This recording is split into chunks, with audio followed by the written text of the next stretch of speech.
সকালবেলায় সবুজ প্রকৃতির দিকে তাকালে কেমন জানি একটা নিজের মধ্যে অন্যরকম ভালো লাগা কাজ করে।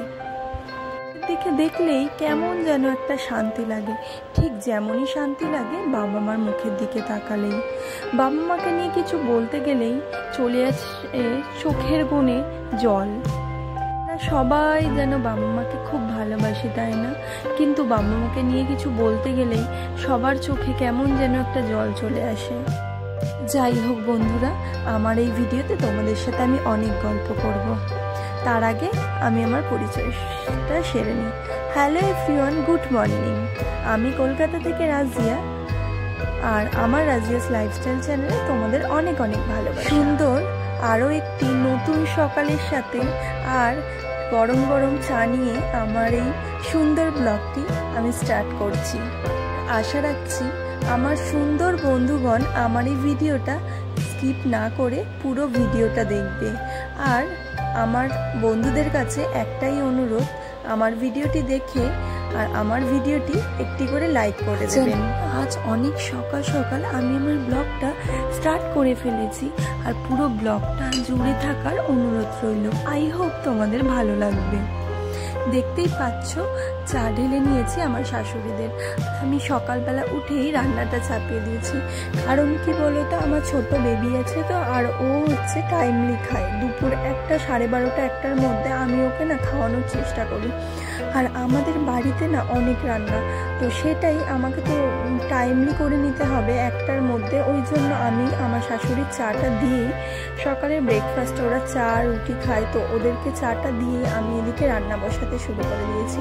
আর এদিকে দেখো রান্নাটা বসিয়েও দিয়েছি, আর এদিকে আমি পটলের তরকারিটা হয়েও গেছে। সেটার ক্লিপটা তুলতে মনে নেই, তাই আর ভাবলাম যে শেয়ার করলাম না। দেখো এদিকে আমার পটলের তরকারিটা হয়ে গেছে, আর ওদিকে আমি ভাত আর ডালটা বসিয়ে দিয়েছিলাম।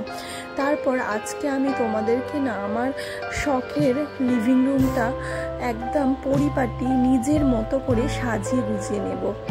দেখতেই পাচ্ছ আমি কাজে নেমে পড়েছি। ওদিকে আমি রান্নাটা বসিয়ে, রান্নাটা তো হচ্ছে, আমি প্ল্যান মাফিক কাজ করার চেষ্টা করি, কারণ আমার ছোট বাচ্চা, আমাকে সেই হিসাবেই কাজগুলো করতে হবে।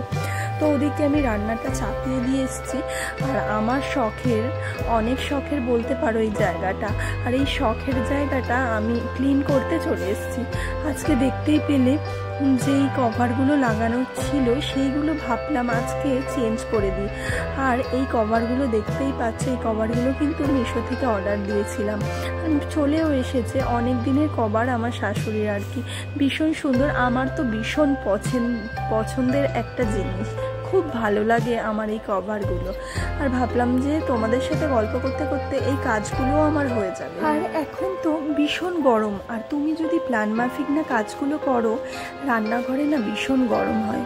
ওই জন্য আমি সকালবেলা উঠেই, আগে ঘুম থেকে উঠেই না আমি আমার ঘরের দরজা জানালা সব কিছু খুলে দিই। আমার একটা পজিটিভ এনার্জি কাজ করে। দরজা জানলা খুলে দেবার পর ওই বাইরে থেকে যে বাতাসটা বইতে শুরু করে, আর যে বাতাসটা ঘরের মধ্যে বয়ে আসে না, আমার প্রাণটাকে জুড়িয়ে দেয়। আর আমার মধ্যে একটা পজিটিভ এনার্জি কাজ করে কাজ করার। তো সেই জন্যই আমি প্ল্যান মাফিক কাজ করতে শুরু করে দিই, একটা আলাদাই এনার্জি পাই। তো আমি আমার কাজগুলো করতে সাধারণত কষ্ট হয় না। দেখো আমি ওখানে কিন্তু আমার শখের লিভিং রুমটা একদম পরিপাটি করে সাজিয়ে গুছিয়ে এসে এখন চলে এসেছি আমার ঘরটা ক্লিন করতে।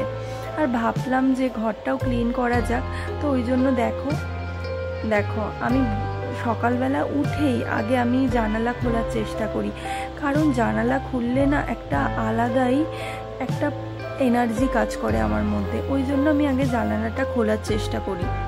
তো আমার ঘরের ডান দিকে না জানলাটা, বাঁ দিকেও একটা জানলা আছে, সেটা না সাধারণত আমি খুলি না। এই জানলাটা থেকেই আমাদের যত হাওয়া বাতাস রোদ সব এই জানলাটা থেকেই আসে। ওই যে দেখছো ছোট্ট একটা আলমারি আছে আমার, ওই আলমারির মধ্যে আমি যে বিছানার বেড কভার, তারপর কাঁথা, যথেষ্ট বা আমার বাবুর জিনিসপত্র সব কিছু ওই ছোট্ট আলমারির নিচটাতে রেখে দিই বিছানাটা গুছিয়ে। কারণ কি আমার বিছানার উপরে না একটুকুও ভালো লাগে না এইটা সেটা জিনিস রাখতে, ওই জন্য আমার একটুকুও ভালো লাগে না। আর এই কাজগুলো করার সঙ্গে সঙ্গেও না বাবা মার কথা কোথাও যেন একটু মনে পড়ে যায়। কারণ কি বলতো, একটা সময় কি ছিল জানো বন্ধুরা, একটা সময় কিন্তু আমার বিছানাটাও তুলে দিত আমার মা। আর এই যখন আমি বিছানাটা ক্লিন করতে চলে আসি, এখন মনে হয় যে আমার বিছানাটা তো আমাকেই ক্লিন করতে হবে, আর কে করে দেবে। তো এখন যখন আমি আমার বিছানাটা সুন্দর করে আমার মতো করে সাজিয়ে গুছিয়ে রাখার চেষ্টা করি, ঠিক সেই সময় না হঠাৎ করে মায়ের কথা মনে পড়ে যায় যে একটা সময় ছিল আমাকে তো আমার মাই এগুলো করে দিত। তখন চোখের সামনে মা বাবার কথাটাই আগে মনে চলে আসে। বাবা মার অবদানের কথা কি আমরা বলেই শেষ করতে পারবো? একদমই না বন্ধুরা। বাবা মা যে সবার লাইফে কি, যার বাবা মা নেই সেই বোঝে যে বাবা মা না থাকার কি কষ্ট। বাবা মা যে সবার লাইফে কি করেছে তার ঋণ কোনোদিন শোধ করা যাবে না। অতএব বাবা মার যে কি করেছে সেটাই বলা যাবে না, বলতে হবে যে আমাদের জন্য আমাদের বাবা মা কি করেনি। দেখতেই পাচ্ছ বন্ধুরা, তোমাদের সাথে আমার কথা বলতে বলতে আমার অনেকটা কাজ হয়ে গেছে, আমার বিছানাটাও ক্লিন হয়ে গেছে। আর এই যে দেখতে পাচ্ছ ড্রেসিং টেবিলটা, আমার কিন্তু ভীষণ শখের এই ড্রেসিং টেবিলটা। কারণ কি আমার হাজব্যান্ড এটা পছন্দ করে কিনেছিল, আর আমারও খুব পছন্দের একটা ড্রেসিং টেবিল। এটাকে এখন আমি তোমাদের সাথে পুরো ডিপ ক্লিন করব। দেখো প্রত্যেকটা জিনিসে না অনেক ধুলো পড়ে গেছিলো, আর আমি না এগুলোকে তো রোজ করার চেষ্টা করেও পেরে উঠি না। কারণ হচ্ছে ছোট বেবি, তার উপর আবার আমার না রান্নাঘরে কিচেন ঘরে গেলেই সময় চলে যায়, কখন যে দুপুর 12টা-1টা বেজে যায় কাজ করতে করতে। অনেক সময় এগুলো ইচ্ছা থাকলেও হয়ে ওঠে না। তাই ভাবলাম যে না, অনেক দিন এইগুলোর সাথে আমার কোনো পরিচয় নেই, আর অনেক দিন আমি সাজতেও অনেক দিন পারিনি, কোথাও যাওয়া হয়ে ওঠেনি, তাই সাজাও হয়নি। ওই জন্য এইগুলোর সাথে আমার অনেক দিন পরিচয় নেই। তাই ভাবলাম ওদের সাথে আবার একটু নিজের মতো করে পরিচয় করে নেওয়া যাক, আর নিজের মতো করে গুছিয়ে নেওয়া যাক। যাই হোক বন্ধুরা, হাসছো তো? হ্যাঁ, ওদের সাথে আমার ভীষণ কানেকশান। একটা সময় ছিল যে আমাকে না যখন মেকআপ আর্টিস্ট মেকআপ শেখাতে আসতো, তখন এইগুলোর সাথে আমার ভীষণ যোগাযোগ ছিল, আর সব সময় এই জায়গাটাই আমার কাজে লাগতো, আর এই জায়গাটাই বসেই আমার কাজটা শেখাতো আর কি। এই জায়গাটা আমার ভীষণ শখের একটা জায়গা, আর এইগুলো আমার ভীষণ শখের। আমার যত সাজগোজ আছে আমার ভীষণ শখের। হয়তো এখন ওদের সাথে যোগাযোগটা আমার একটু কম, কিন্তু ঠিক হয়ে যাবে।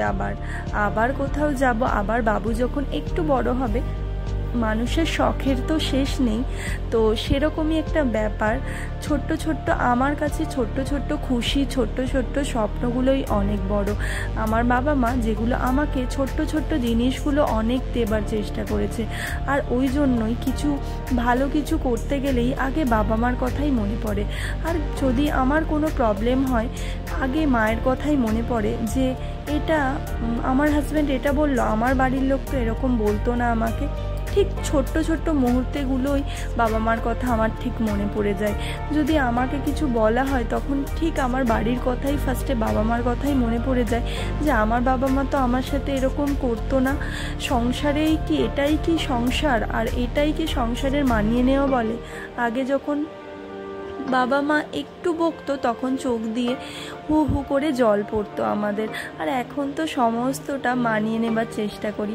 ভাবি যে না থাক, মানিয়ে নিই, একটু মানিয়ে নিলে যদি সংসারটা ভালো হয় তাহলে একটু মানিয়ে নিই। যাই হোক বন্ধুরা, এই পর্যায়ে অনেক কথা হলো, আর আমার ভিডিওটা তোমাদের যদি একটু ভালো লেগে থাকে, কষ্ট করে হলেও একটু লাইক করে দিও। আর যারা এই পর্যায় পর্যন্ত আমার ভিডিওর সাথে আছো, পুরো ভিডিওটা কন্টিনিউ থাকার অনুরোধ রইল বন্ধুরা। দেখতেই পাচ্ছ আমার এই দেখতে পাচ্ছ ড্রেসিং টেবিলের মতো ছোট্ট একটা বক্স করা আছে। ওই বক্সে আমি কিছু জামা কাপড় রেখে দিই যেটা আমার রোজকারের প্রয়োজন। রোজকারের আমার যত জামা কাপড় থাকে আমি ওটাতেই রাখি। আর আমি প্রত্যেকটা জিনিস আলাদা আলাদা করে রাখার চেষ্টা করি, কারণ কি আমার আলাদা, আমার হাজব্যান্ডের আলাদা, আর আমার বেবিরও আলাদা।